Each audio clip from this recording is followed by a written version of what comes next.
Goddag. Jeg vil nu fremvise nogle af de opdagelser, jeg har lavet gennem mit undersøgende arbejde med opgave 2, en geometrisk undersøgelse. Det første, jeg har gjort, er at konstruere en vilkårlig trekant, hvorpå jeg har 3 punkter, jeg kan bevæge omkring. Derefter har jeg lavet skæringspunktet mellem de 3 midtnormaler, de 3 medianer, vinkelhalveringslinjer og højder.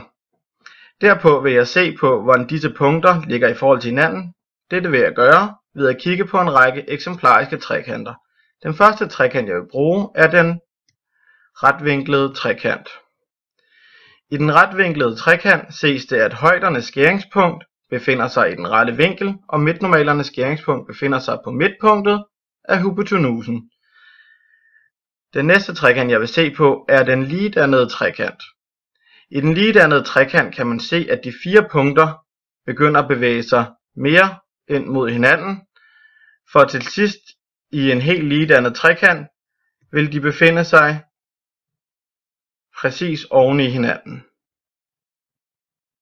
Der. Den næste trekant, jeg vil se på, er den ligebenede trekant.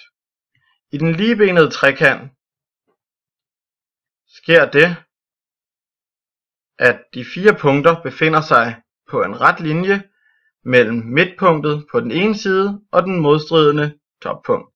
Dette kan også ses som en højde. Til sidst vil jeg se på en stumpvinklet trekant.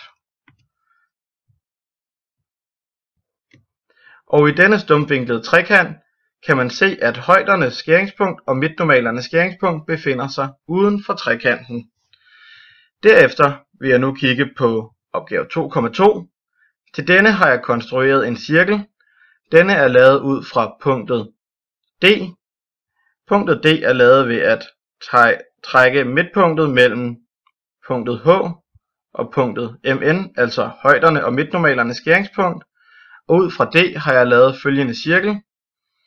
Denne cirkel vil altid skære i de 3 trekantsiders midtpunkt. Nu vil jeg så kigge på, hvordan disse 3 sider skærer trekanten, hvordan denne cirkel skærer trekanten i forskellige eksemplariske trekanter igen. Den første trekant, jeg vil se på, er den retvinklede trekant.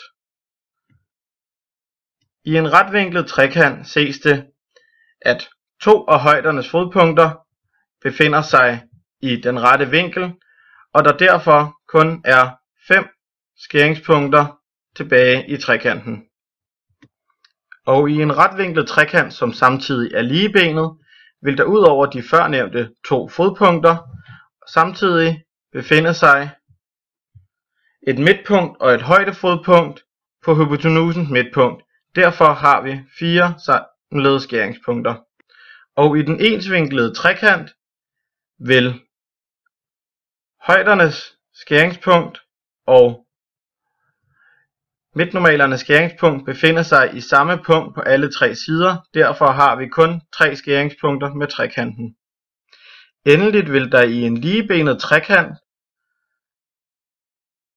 befinde sig et skæringspunkt på den korte side, hvor at midtnormalerne og højdefodpunktet er i samme punkt, og der vil derfor være 5 skæringspunkter på trekanten.